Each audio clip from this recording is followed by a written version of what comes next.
Hello to you all, and welcome to one more talk about wine in this English language, in which we are going to speak about classic vintage years and explore a little bit more about this fantastic category, which is vintage ports. With me today, I have Bento Amaral, expert on port wine and a close friend. Hello, Bento. Hi, Paulo, and hi to everyone. It's great to be here with you and to have the opportunity to speak about one of my great passions, port wine. So, thank Great. you very much for the invitation, I Paulo. think it's as let's have to invite and to profit in these next minutes from your knowledge and your science. Today, the theme is classic vintage years. Of course, that I think first of all we have to talk about what's a vintage.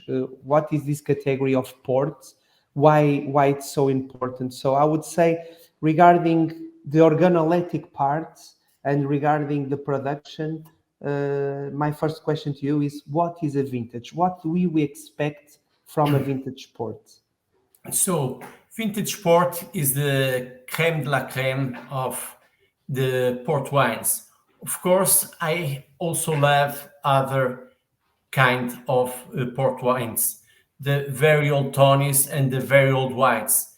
These are wines that can be compared in quality with vintage ports. But it's true that the most well-known and the most for their quality are the vintage ports. And Mhm. what to expect of vintage ports. So when they start, when they, I would say, born, they are great, very great wines of Poland with a lot of color.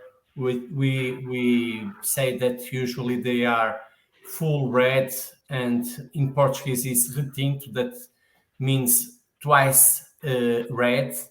But Or then dark in, red, yeah, I'm sorry. or dark red. Dark red, yes, dark red.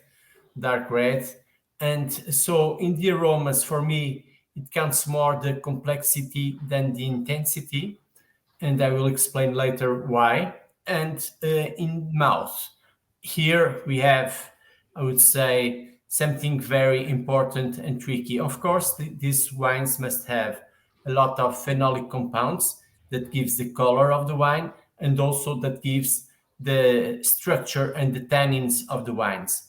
But if these wines don't have a balance on the mouth when they are born, they will not are going to age correctly. And what is this balance? I would say that we should focus on the middle palate, that the middle palate it is full bodied, and that the tannins at the end doesn't overwhelm well in a large quantity the middle palate that is made also of tannins of phenolic compounds, but these that they will can tell us that they are from great quality.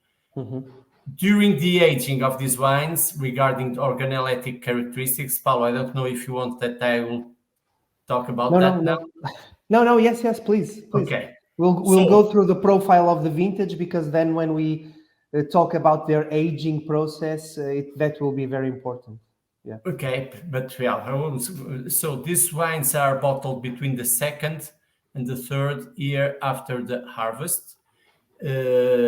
So they must be bottled until 31st 31st July of the third year, Mhm. and so after that they will age for decades on this environment.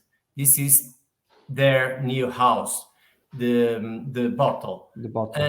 and so they can age for decades. They will lose a little bit of their intensity, of their power, but they are going to gain in delicacy. It's interesting because you said that the wines are the creme de la creme, but we also have to be aware that the wines are made to last 50 years, to last 100 years.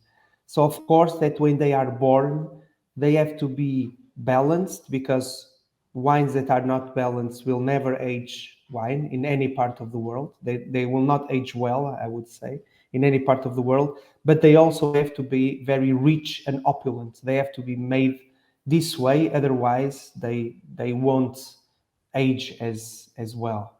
And I think most of we hear a lot of people say, oh, it's only small quantities. The best years, the best grapes are picked for the vintage, which is true. But actually, there are vintage wines and vintage years every year. That's not only on the classic years that we are going to speak later on, which sometimes people find this confusing. How come there are vintage years and classic years, and how come there are vintage every year? What's the difference here? Okay, Paulo, this I would say that is a very important question to clarify.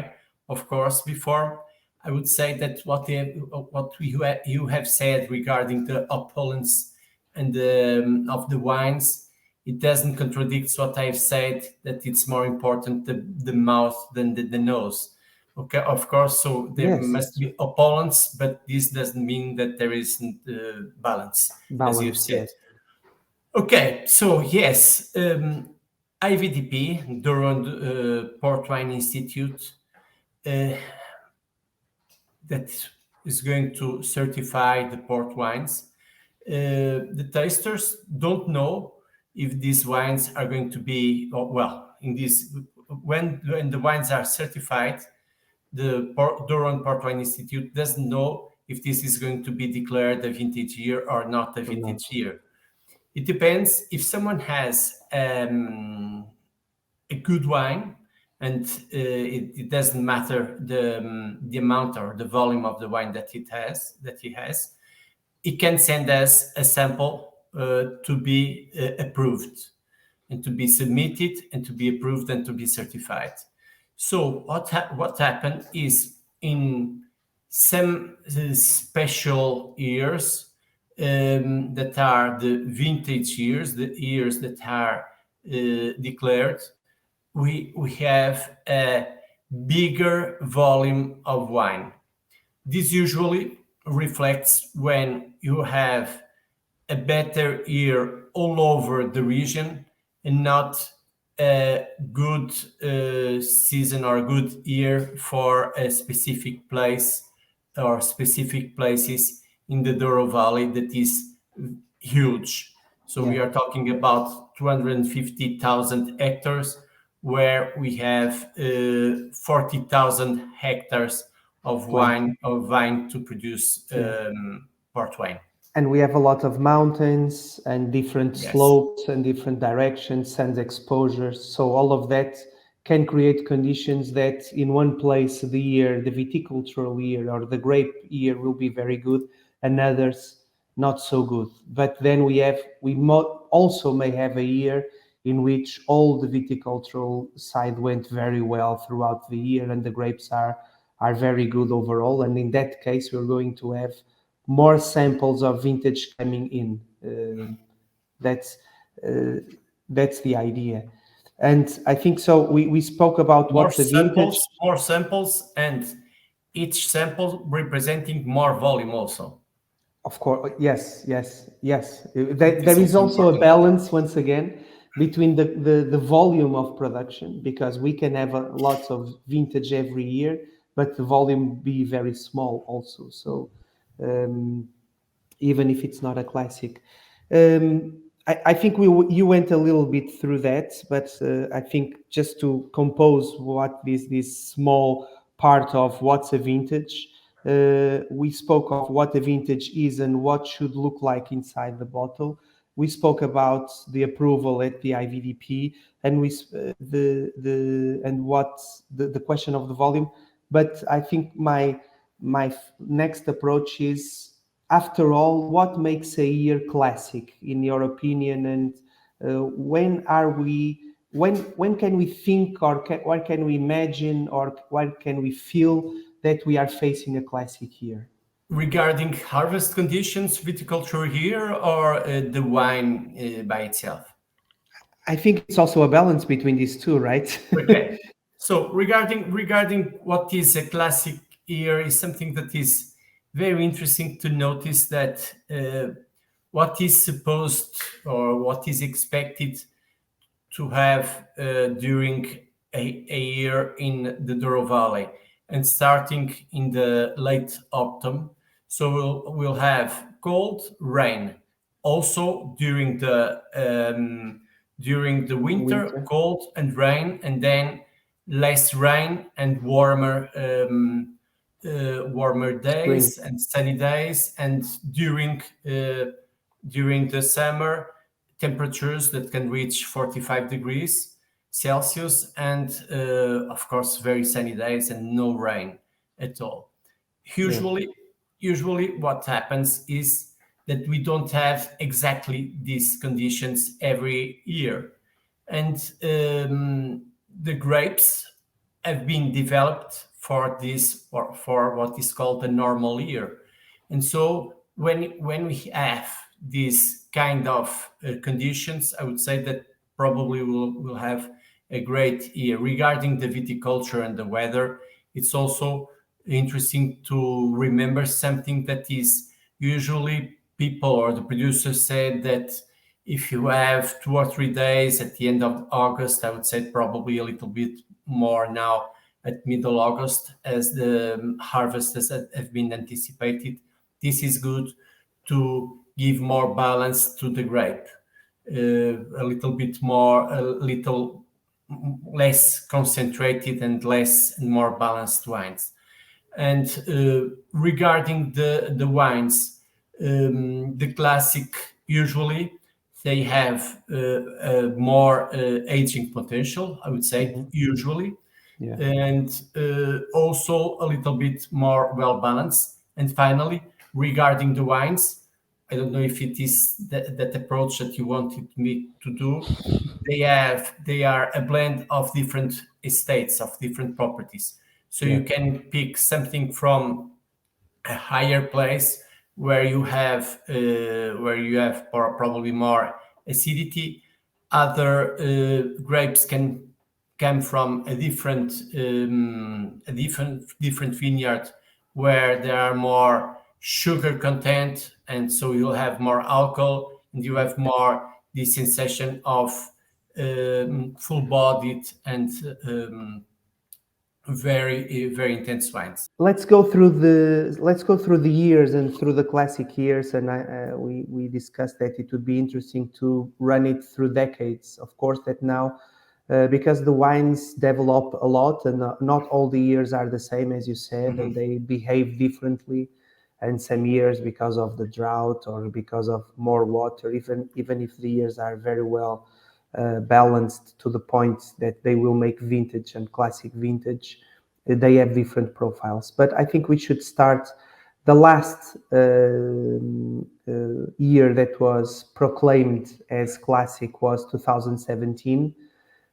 So in this decade, the past decade that we have, 17, 16, and 11, these were the years that were considered classic by the Brotherhood of Port Wine. It's that proclaims the year as a classic. That, of course, once again, we say we have vintages every year, but these years are the most iconic for the moment. And actually, we have immediately in this 16, 17, which is what the press and the media call it a split year. So some houses declare it 16, others declare it 17. And then we have 11, which I think it's a very balanced year, considered throughout the world almost the best year of the century until now. Of course, we just ran 1/5 of the century, but nevertheless, 2011 is considered in many regions of the world the best year of the century. But what should we expect from this decade, from 2010, from 2020, considering this, focusing more on these 3 years? Mhm. So 3 years very different.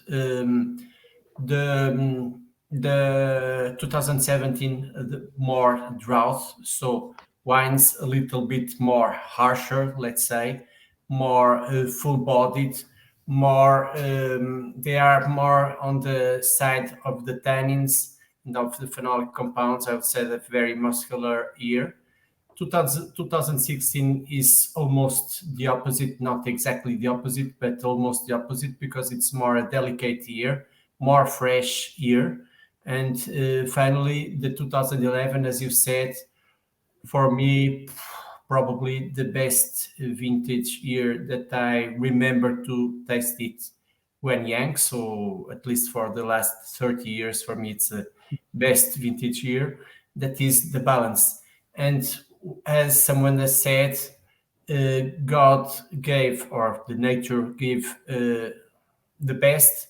So it was only the purpose of the man to not To spoil ruin, what spoil nature it. gave. Very good, very good. So we are still facing wines that are very young and Yes. opulent, uh, for some or for most people difficult to drink, right? But this, even if in nowadays there is a tradition to drink also vintage port when young, we both know that the tradition was to wait at least 20 or Mhm. 15, 20, 30 years to drink these wines, to have more a smoother character and a more elegant character, and a less full-bodied and opulent character. Mhm. So anyway, I would say to everybody who are listening to us that you should buy two bottles, one to drink when young and another to drink a little bit later. Yeah. But be aware that probably these wines will age for more years than we do here in Earth. So I'm pretty sure that, for example, 2011 will be in great shape at the end of this century, and I will not, for sure. Well, we should try it Yes. at that point. The decade before that gave also three classic years, which was 2007, 2003, and 2000, the turning of the millennia. Uh, it's a period that now is not showing up that well because of this adaptation to the glass and to the bottle, right? So regarding the years were, I don't know. I even think they were similar between themselves, but you will go through that, except Which 2000, years, Paulo? 7, 3, and 2000. Yes.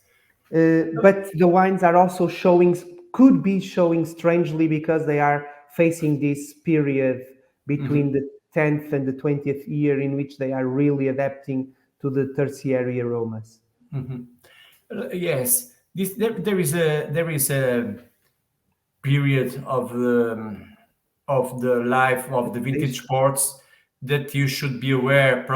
For you is between the 10th and the third and the 20th. For me, usually I'd say that it's probably more for me between the 5th or the 7th and the 15th or something I like agree that. with you. Yes, I It agree. depends, of course, also on the wines that we have in the bottle.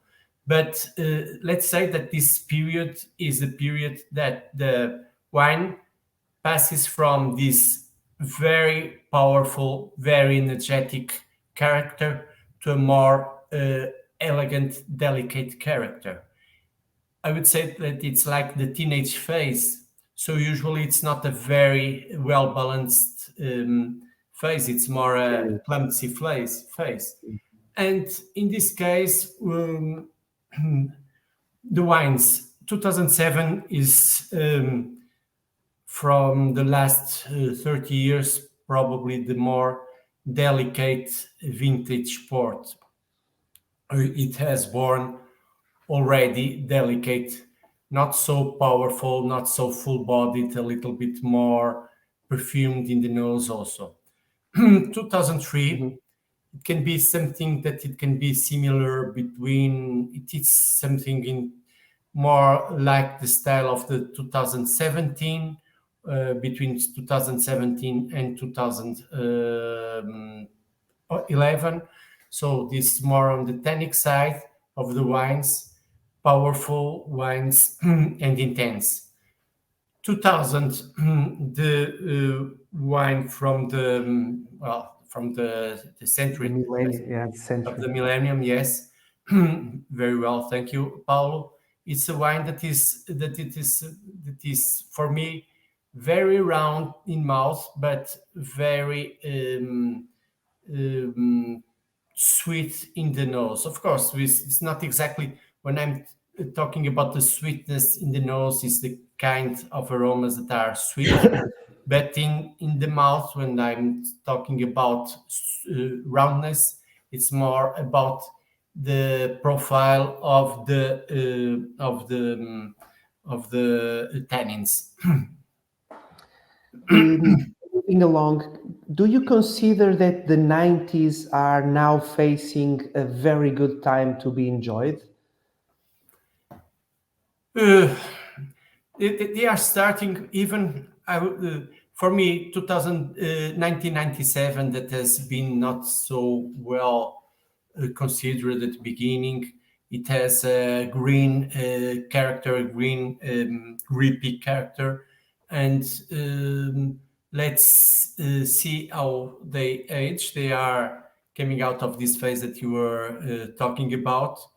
1994 for me, I don't know, because it is a very high scored year for Yeah. me. I don't think if Pro- they could are be could be young. 94 specifically could still be young to be drank, although other years 95 or even 97 or 91 could be already very enjoyable and very more rich, drinkable. although they are becoming a little bit of age and with tertiary aromas, still fruity, but already with these more delicate aromas that you were talking about.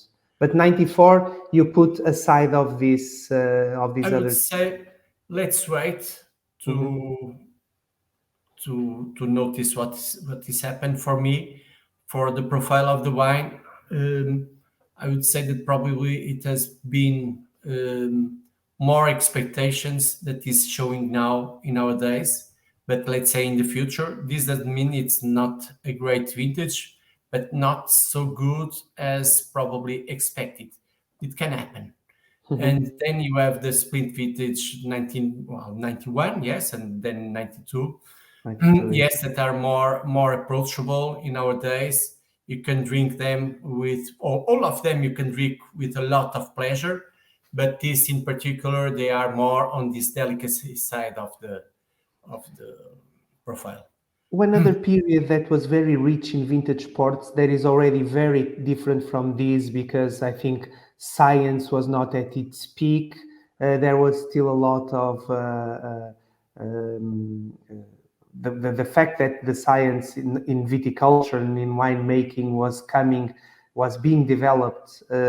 It's the period of 1977 from 1985 that actually created a lot of vintages: 77, 80, 82, 83, and 85. So it's a very rich period.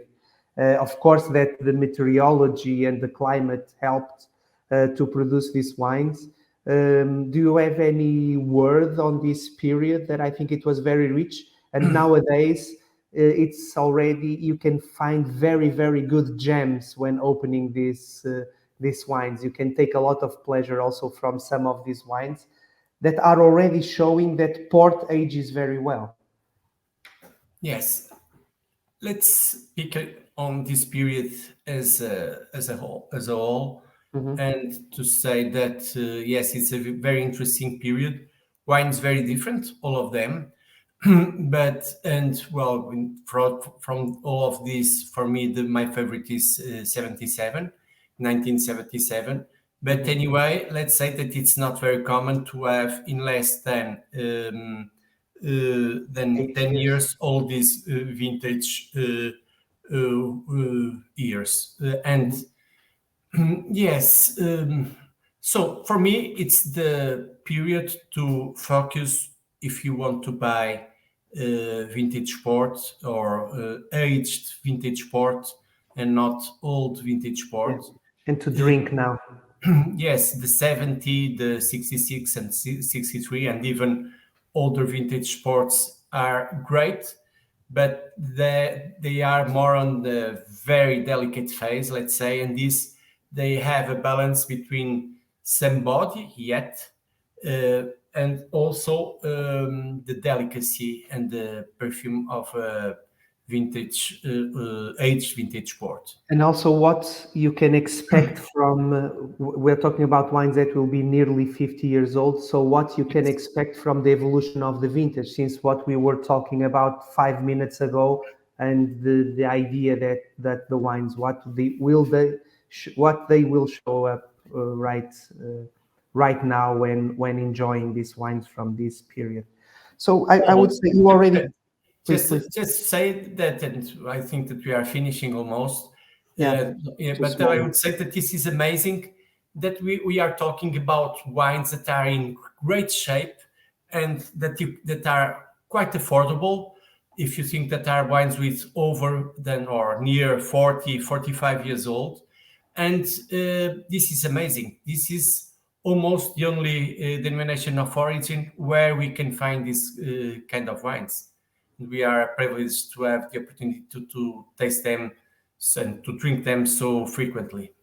Yeah, yeah, you're right. I would finish with small notes from wines that we can still enjoy at very good conditions, which would be 55, for instance, or even you spoke about 60 and 63. And probably I would finish with the note of 1927, if I'm not wrong, regarding which was considered one of the 10 wines of the century. Um, so which I think allows us to understand how long or how deep can we go when drinking vintage ports. Yes, that's it. Bento, thank you very much, and Thank you, Paulo, and I hope to see you soon. you too. Thank you. Bye. Bye.